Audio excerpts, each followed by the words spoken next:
Alright guys, welcome back to part 2 of our book look coverage, where we're taking a look at books that cover the history of animation, manga and comics. All these great illustrative and written works. And I've got 2 other books we're going to get into on this week. We're going to talk about the history of comics in comic book story mode. This is very interesting, very different. And we've got the history of manga as well, which is a smaller book, but because they're kind of short and not as long as the World History of Animation I did last time, let's cover these 2 books, because, you know, why not?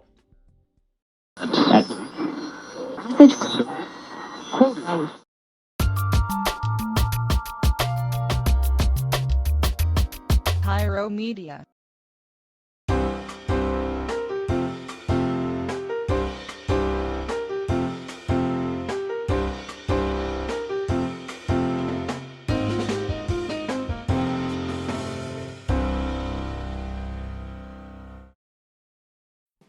Alright guys, we're now doing the comic book history of comics. This is a very unique take on looking at the history of comics.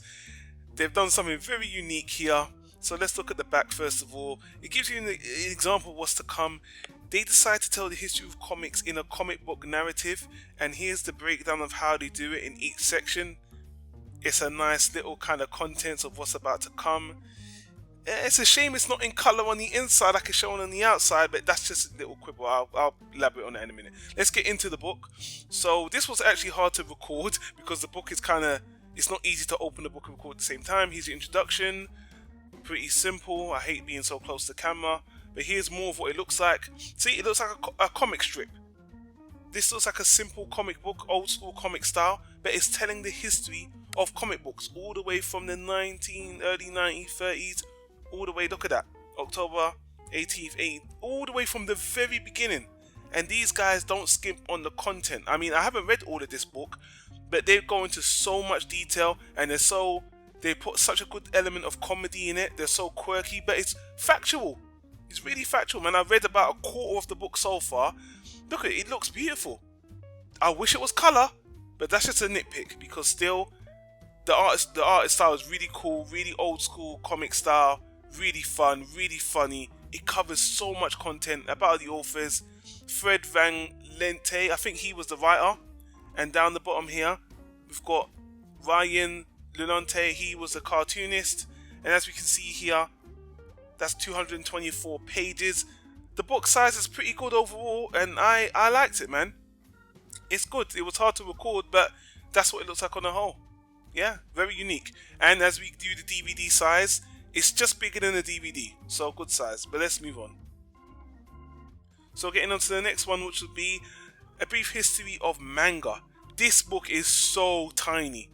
You'll see later how tiny it is, but this is a small ass book, very colourful, and just like the comic book, well, unlike the comic book, this is more conventional. It's not in the manga style. It's just typical, it's just small. Let's take a look inside.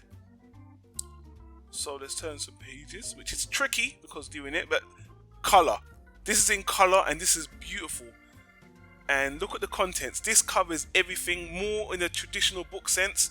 So we can see year by year. If we get a bit closer here, we'll see, look, all the way from the year 700, 1861, all the way down to the 1900s, all the way down to 1999, 1999. There we go, 2000s. Goes all the way up to 2013 when the book was published.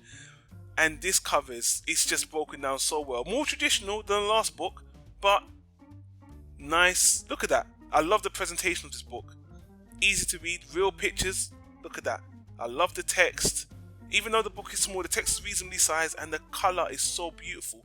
The pictures they put in, it's a shame the book is so thin, but the pages are really good quality. It's kind of glossy. Look, Akira was there. It just looks really beautiful. This is a perfect gift. It's so tiny. I do wish it was a bit bigger though, but it's small, it's compact, great pictures from the mangas directly. I don't know what else to say. I really love this. Good value for money. Look how thin it is, look how small it is, and we're going to give it the DVD test in a moment. We're going to put it down and see how big it compares to a DVD, because it's tiny. Look at this. Put the DVD on. Come on, let's see how big it is. Well, okay, it's actually, I don't know why I cut it out, but it's actually bigger. But anyway, getting back to we're gonna look at Amazon now. The first book comic book history of comics. Look, the Amazon reviews are really, really good. People like it. There is a digital version as well, so that's really good. And yeah, the price is pretty reasonably priced. What was it, $30? I missed the price. If I go back up before I edit it out, did I go back and get the price? There it is. Yeah, not that bad.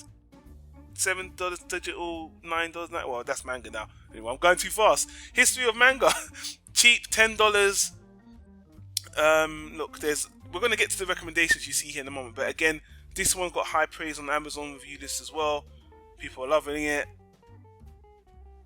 Yeah, but it's so small. How could you not give anyone? This is a great gift.